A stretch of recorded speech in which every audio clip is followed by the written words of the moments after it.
They say when something feels off in a marriage, it probably is. At first I ignored the signs. Late nights at work, phone calls she'd step outside to take, the sudden, inexplicable distance between us. But doubt has a way of burrowing into the mind, growing into something monstrous. My wife, the woman I had built my life with, was hiding something. I wasn't always the jealous type. For most of our marriage, I trusted her without question. I believed the late-night meetings were part of her demanding job, that the phone calls were just colleagues or friends. I told myself that the changes in her behavior, her coldness in bed, the way she flinched when I touched her were just stress. People drift apart sometimes, I thought. It was normal. But no matter how much I tried to convince myself, that gnawing feeling never left. I started noticing small things. Little details that didn't add up. There were the random charges on our credit card, spa visits she never mentioned, hotel stays when she was supposedly working late. Her phone became a constant companion, always face down, always locked. When I asked who she was texting, her answers were vague, dismissive. And then there were the nights she'd come home, freshly showered, her perfume a little too strong, the smell of soap masking something underneath. At first I shrugged it off, but as weeks turned into months, the evidence piled up in the back of my mind, too heavy to ignore. I told myself not to be that guy, the paranoid husband who reads too much into nothing. But the changes were undeniable. She stopped asking how my day was. Conversations that used to flow easily between us now felt forced, like she couldn't wait to get away. The intimacy that once bound us together became mechanical. Something she offered out of obligation rather than love. She was pulling away, and no matter how hard I tried to reach her, she slipped further out of my grasp. One night, after she had fallen asleep, I sat alone in the darkened living room, staring at the wall. My mind spun with questions I couldn't answer. Was she bored of me? Was there someone else? The thought of another man touching her, hearing her laugh, seeing the side of her that she no longer shared with me, it was unbearable. I couldn't live with the uncertainty anymore. I had to know the truth. Desperation pushed me to cross a line I never thought I would. I researched tracking apps, programs meant for parents keeping tabs on their kids. Installing it on her phone was easier than I expected. A quick download while she was in the shower, and within minutes I had access to her location. I told myself it was temporary, that I just needed to ease my mind. If nothing was wrong, I'd delete it and she would never know. At first, the app showed nothing unusual. She went to work, ran errands, came home. Days passed without incident, and I started to believe that maybe, just maybe, I was wrong. I almost deleted the app. But then one Friday night, everything changed. I was home alone, waiting for her. She had sent a text hours earlier, another late night at the office. I checked the app out of habit, not expecting anything unusual. But her location wasn't at her workplace. It was across town, at a motel, a dingy, low-end place that didn't fit the image of my successful, polished wife. My heart pounded in my chest. I refreshed the page, hoping it was a glitch. It wasn't. She stayed there for 2 hours before driving home, slipping into bed beside me as if nothing had happened. My mind raced with possibilities, but the truth was clear. She wasn't working late. She wasn't stuck at the office. She was meeting someone else. I felt a sickening mix of rage and heartbreak. For years I had trusted her, believed in us. I thought we were building a life together through the ups and downs, the struggles and triumphs. But now, that life felt like a lie. And the worst part? She didn't even know I was watching. I couldn't confront her, not yet. I needed more, real proof, something undeniable. That night, as she slept peacefully beside me, I lay awake staring at the ceiling, knowing that nothing would ever be the same again. I waited until she left one evening, her excuse the same as always, working late. Instead of going home, I followed her signal on the app. My heart pounded as I drove through the dark streets, every mile dragging me closer to the truth I had both craved and dreaded.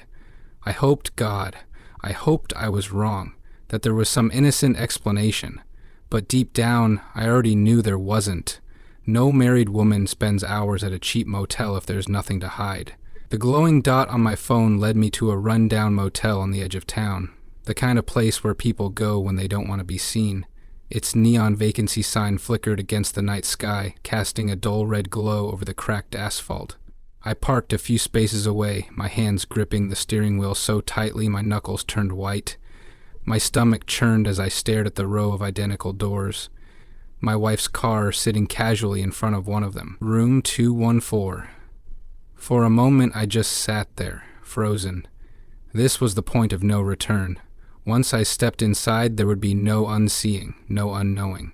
But I couldn't walk away, not after everything. I had to see it for myself. I had to know who she really was. I got out of the car and made my way to the door. My heart hammered against my ribs with each step, a dull roar filling my ears. The doorknob was locked, but I had come prepared. Weeks of suspicion had led me to this moment, and I wasn't going to be stopped by something as simple as a lock. With shaking fingers, I pulled out the small set of lock-picking tools I had ordered online, watching a dozen tutorial videos to prepare myself for this night. It took longer than I expected. My nerves weren't helping, but after a few tense minutes, the lock gave a soft click. I pushed the door open and was immediately hit by a wave of something foul. The smell was thick and cloying, a mix of sweat, cheap perfume, and something else I couldn't place, something rotten. I gagged, my hand instinctively covering my mouth and nose. The room itself was dimly lit, a single lamp casting a pale yellow glow over the chaos inside. The bed was a mess, sheets tangled and stained, soaked through with something that made my skin crawl. It didn't take much imagination to figure out what had been happening here. My stomach turned as I took in the scene. On the floor near the bed lay a pair of metal handcuffs, their surface reflecting the dim light. Beside them was an open box, a large one overflowing with things I had never imagined my wife would touch, things meant to push boundaries. Things she had never once mentioned or wanted with me. And then there was the camera, sleek, black, and still warm to the touch. It had been recording recently, I knew that without even checking. How many times had she brought men here and captured every filthy detail? How many hours of betrayal were stored inside? My fingers hovered over the playback button, but something else caught my eye before I could press it. The closet door stood slightly ajar as if inviting me to look inside. With a deep breath, I crossed the room and pulled it open. The smell grew stronger as the door swung wide. But it was the sight inside that made my blood run cold. Shelves lined with DVDs, each one carefully labeled in thick black marker. The numbers stood out in crude bold strokes, 6, 9, 12, and at the bottom of the stack, 20 inches. I swallowed hard, bile rising in my throat. She had been collecting these recordings and keeping them like trophies. It wasn't a one-time mistake or a moment of weakness. This was deliberate, planned. My hands shook as I reached for the last DVD, the one marked with the largest number. I didn't want to watch it. I didn't want to know, but I needed to see. I returned to the camera, sliding the disc into the slot with numb fingers. As the screen flickered to life, I braced myself for the truth, no matter how ugly it was. Part of me still hoped that somehow this was all a misunderstanding, but as the video began to play, that hope died. The woman on the screen was my wife. There was no mistaking her face, her body, the way she smiled, a smile I hadn't seen directed at me in years.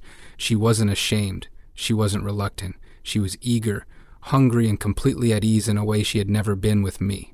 I felt a sharp, hollow ache in my chest as I watched her move, heard her laugh. I had spent years trying to make her happy, to be the man she wanted, and here she was, giving herself freely to strangers. I stopped the video, unable to take any more. My knees felt weak, and for a moment I thought I might collapse right there on the filthy floor. I wanted to scream, to punch the walls, to destroy everything in that room, but instead I stood in silence, the weight of betrayal crushing me. 5 years.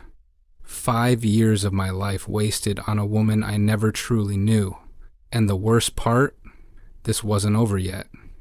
I had only begun to uncover the truth. The video started with my wife smiling, eager, completely unlike the distant woman I knew at home. The sight of her like that hit me harder than I expected.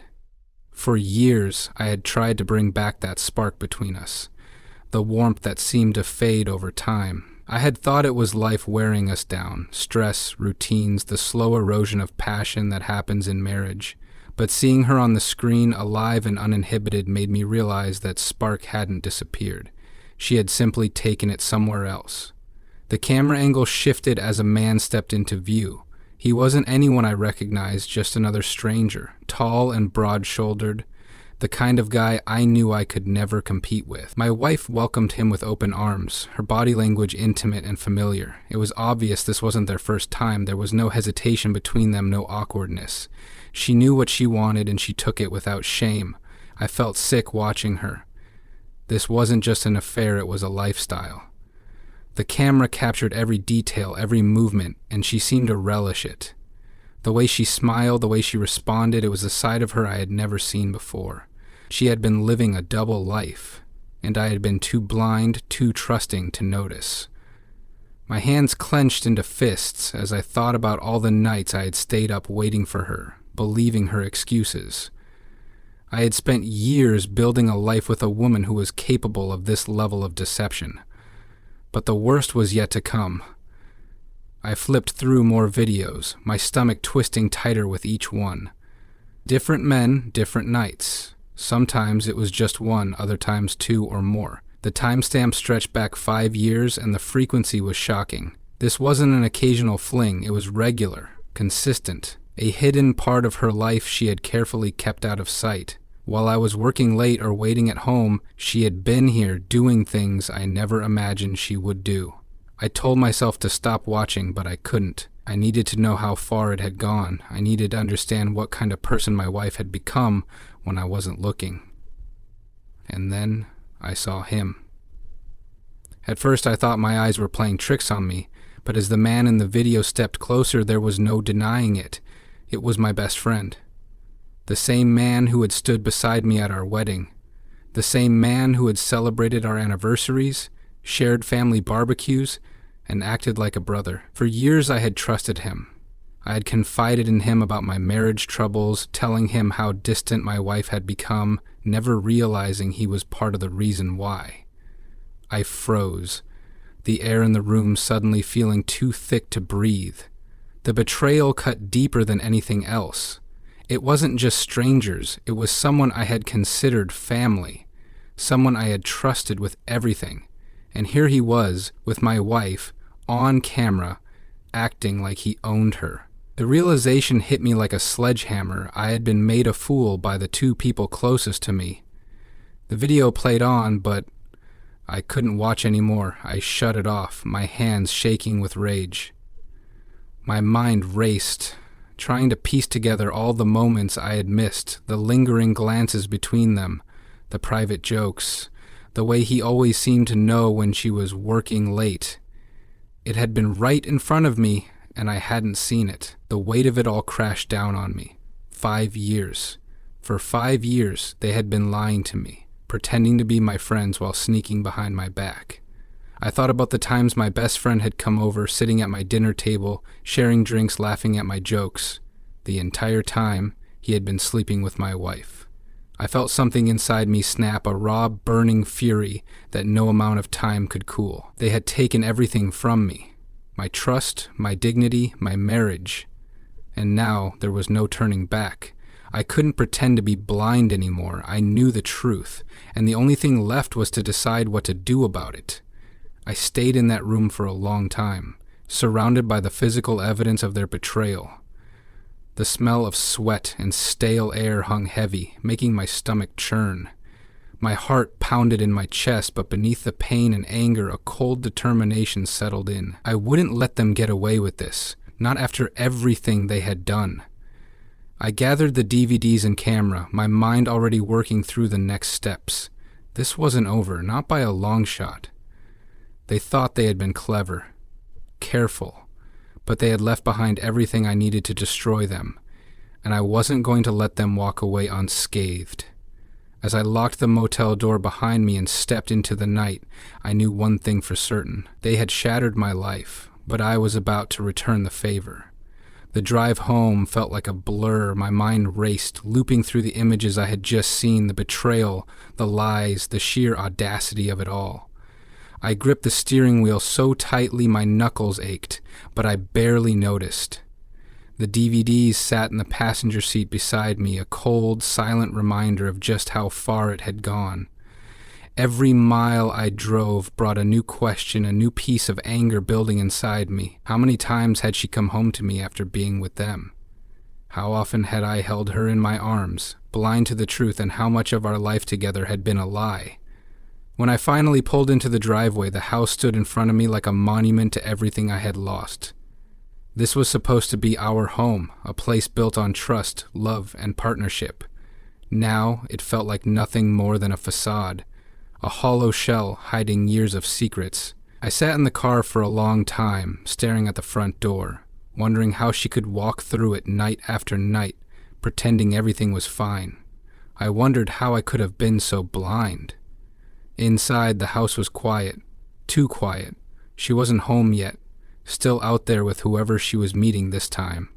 The silence gave me room to think, to plan. I wasn't going to confront her blindly. I wanted to be smart. I wanted to make sure that when I struck back, it would be final and undeniable. My rage burned hot, but beneath it a colder calculation began to take shape. I wasn't just going to expose her. I was going to destroy the life she had built behind my back. I took the DVDs to my office and locked the door. My hands were steady as I slid the first disc into my computer. I didn't want to watch it again, but I needed to be sure. I needed evidence, something that couldn't be explained away. The screen flickered to life and there she was again. My wife doing things she had never done for me, wearing a face I didn't recognize. It was all there, clear, undeniable, and damning. I cataloged everything, every name I recognized, every face, the dates, the places. I made copies of the videos and stored them on a separate drive. This wasn't just about confronting her. I was building a case. If she thought she could walk away from this with her dignity intact, she was wrong. I wasn't going to let her rewrite the truth, not after what she had done to me. The hardest part was knowing that it wasn't just strangers. My best friend, someone I had trusted with my deepest thoughts, was woven into the fabric of her lies. I replayed the moments we had spent together, now tainted by the knowledge of what he had been doing behind my back. The thought of them together made my stomach twist, but it also sharpened my resolve. This wasn't just a mistake. This was deliberate, calculated, and they were going to pay for it. Hours passed. The clock crept toward midnight, and still she hadn't come home. I knew where she was. I had checked the tracker. Another visit to the motel, another man. It didn't surprise me anymore, but the pain was no less sharp. I thought back to the vows we had made, the promises to be faithful, to stand by each other. She had broken them without hesitation. Whatever love I had left for her was gone, burned away by the reality of what I had seen. When I finally heard her car pull into the driveway, my heart pounded with a cold, measured fury. She walked through the front door like nothing had happened, her face calm, her eyes tired. The scent of her perfume lingered in the air, a different fragrance from the one she usually wore, stronger, as if she were trying to cover something. I wondered if she knew how obvious it was. I wondered if she even cared. I didn't confront her that night, not yet.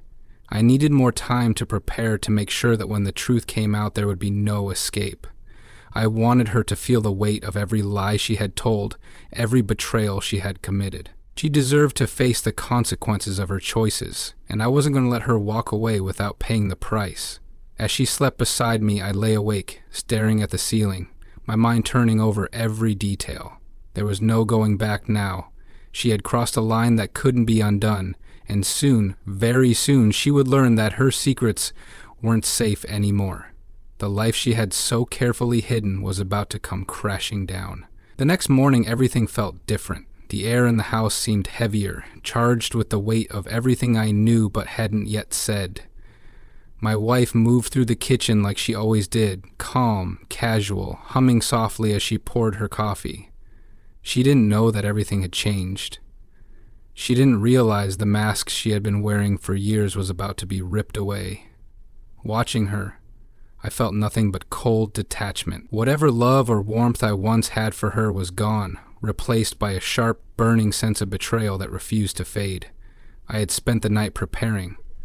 The evidence was undeniable. Hours of video footage, copies of every DVD, and records of her visits to the motel. I had even pulled our bank statements, tracing payments she thought I wouldn't notice. Room fees, online orders for things she never brought home. It was all there, laid out like a puzzle I had finally solved. There was no room for her to lie her way out of this. I wasn't interested in hearing excuses. There was no apology that could undo 5 years of deception. She had stolen time from me, years of my life spent loving a woman who had no respect for our marriage. Every moment I had believed in us was a lie, and I wanted her to feel the weight of that truth. I wanted her to understand that the life she had taken for granted was over. I waited until she left for work, watching her drive away as if nothing was wrong. I knew she wouldn't be going to the office. I had already tracked her usual routine, mornings spent pretending to be a professional while sneaking off to her secret life by noon. But today, her lies wouldn't protect her. Today, I would be the one in control. I drove straight to the police station. I had hesitated at first, wondering if it was too far, but the anger inside me refused to quiet down. This wasn't just about betrayal, it was about justice. The things I had seen on those videos weren't just humiliating, some of it was criminal. I knew what I had, and I knew the law was on my side. With the evidence in hand, I explained everything, her secret life, the videos, the men, and the things they had done. They took it seriously. The officers barely concealed their disgust as I laid out the details, making copies of the files while assuring me that an investigation would begin immediately. It felt cold and final, watching the pieces fall into place. There would be no going back. Whatever life she thought she had was finished. I imagined the shock on her face when they came for her, the realization that the lies she had spun so carefully had unraveled beyond her control. The thought didn't bring me satisfaction. There was no victory in it, only the hollow ache of knowing the woman I had once trusted was capable of such deep betrayal. I returned home and waited. Hours passed slowly, each tick of the clock stretching my patience thinner. I imagined her day unfolding, unaware of the storm approaching. I thought about my so-called best friend, too, how he had smiled in my face while stabbing me in the back. They had both played their parts perfectly, but the curtain was about to fall. When she finally came through the door that evening, her face was calm, composed, like nothing had changed. She kissed me on the cheek, an empty gesture that meant nothing now, and asked about my day. I studied her, wondering how many times she had stood in that same spot after being with other men. I wondered if she had ever felt guilt, or if the thrill of her double life had buried any trace of remorse. I didn't speak right away. I let the silence stretch, watching her squirm beneath the weight of my gaze, and then, without a word, I placed the DVDs on the table between us. Her smile faded instantly, her face draining of color as she recognized what they were. She opened her mouth to speak, but no words came. There was nothing she could say to undo what I had seen, nothing that would erase the years of betrayal. "I know everything," I said, my voice low and steady. "Every lie. Every time you thought you were clever enough to hide it, it's over." For the first time, I saw fear in her eyes. Real fear. She knew this wasn't an argument she could win. I had the truth on my side, and there was no talking her way out of it. The life she had built in secret was crumbling, and I was no longer the man who would quietly forgive and move on. By the time the police arrived, she was shaking. Whatever fantasies she had lived out in that motel room, whatever power she thought she held, it was gone. They led her out in handcuffs, the same cold steel she had once used so casually in her secret life. There were no goodbyes, no last words. I watched from the doorway as the woman I had once loved disappeared into the back of a patrol car, knowing there was no coming back from this. In the days that followed, the pieces of my shattered life began to settle. The anger didn't fade, but there was a strange kind of peace in knowing the truth. She had made her choices that had destroyed our marriage, our trust, and everything we had built together. but now, for the first time in years, I was free. Free from the lies, the secrets, and the weight of loving someone who had never truly loved me in return.